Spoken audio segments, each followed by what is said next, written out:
let's do another what-if scenario over at Marineford, but I do have to give you a spoiler alert up through Wano. If you haven't seen that stuff yet, then scroll on. So this comment says, let's do a scenario where each emperor comes to Marineford for Ace for a number of reasons, obviously being Gold Roger's son. Let's get into it. So let's start with Whitebeard. And obviously, if you watch Marineford, he did show up. And he showed up.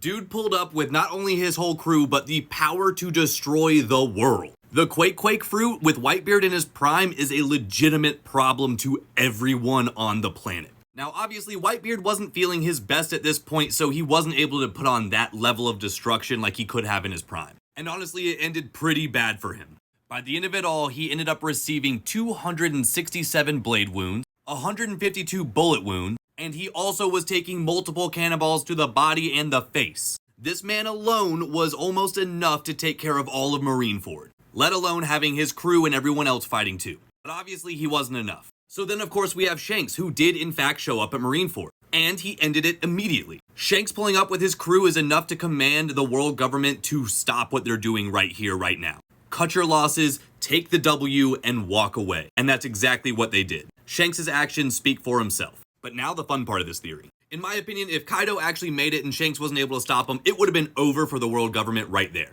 And there's a lot of good reasons why Kaido would want to come for Ace. Kaido's son had a fantastic relationship with Ace. Some would even say romantic. I certainly would. This is like one of my favorite ships in the show. But yeah, Kaido isn't dad of the year, but if Kaido could get Yamato to fall in line by going and saving someone like Ace, that would help Kaido and his beast pirates immensely. Yamato had a Viver card and could see that Ace's was running out. Yamato could have told Kaido, hey, you need to go save Ace, and maybe if you do, he'd join your cause. He probably wouldn't, but you know. As far as Kaido's concerned, it would be a good play to get his son on his side because obviously Yamato has been rebelling the whole time, and then another powerhouse and the son of Gold D. Roger.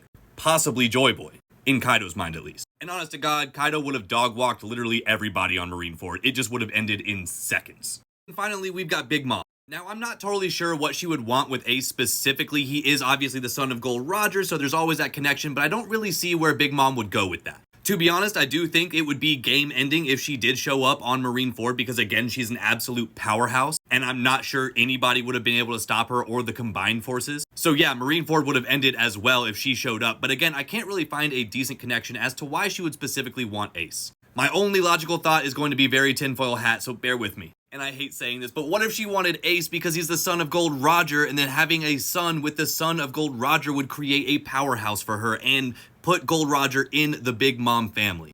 God, that's gross, but maybe? This was a super fun scenario to think about. Let me know what you guys think in the comments.